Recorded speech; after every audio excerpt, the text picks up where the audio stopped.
మాట చెప్తా.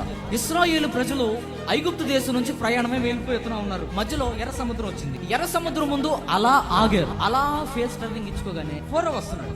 ఇప్పుడు ఫరో రాగానే ఫరో వైపు తిరిగి అక్కడ ఉన్న పెద్దలు వీళ్ళందరూ ఫరోతో పోరాడటానికి మన దగ్గర శక్తి లేదు, అనవసరంగా ఆయన దాటి వచ్చేసాం, ఏదో కాళ్ళలో వాళ్ళ పట్టుకొని బతికిలాడిపోయింటే మనశ్శాంతిగా బతుకుండేవాళ్ళం. ఫస్ట్ ఫరో దేని గురించి మాట్లాడుతున్నాడు తెలుసా? ఇప్పుడు ఎలా తప్పించుకుంటావు నా దగ్గర నుంచి అని ఫరో అంటున్నాడు. వీళ్ళేమో ఫరో గురించి మాట్లాడుకుంటున్నారు. అసలు వీళ్ళు మాట్లాడాల్సింది దేని గురించి?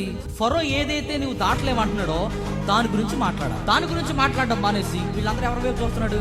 అంత మందిలో ఒక్కడు మాత్రమే సముద్రం వైపు తిరిగాడు. అట్లా వాళ్ళందరూ చూపు ఫరో వైపు ఉంటే ఒక్కడు చూపు మాత్రం ఎర్ర సముద్రం వైపు ఉంది. ఎర్ర సముద్రం వైపు తిరిగి ప్రార్థన చేస్తా ఉన్నాడు. 40 లక్షల మందికి రానవలసిన ఒక్కడికి వచ్చిందమ్మా మొనగాడు. నా కనుల ముందున్న ఈ ఎర్ర సముద్రం ఏదైతే ఉందో ఇక్కడ దాకా నడిపించినోడివి, దీనిని దాటించగలవు. ఆమె ఈ 40 లక్షల మంది కోసం కార్యం చేయని దేవుడు ఈ ఒక్కడి కోసం కార్యం చేశాడు. హల్లెలూయా. ఇప్పుడు ఫరోతో పోరాడలేదు మోషే.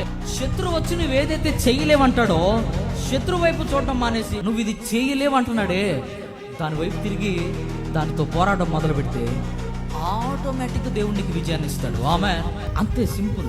నువ్వు చూసే విధానం మార్చబడాలి ఈరోజు. ఆమె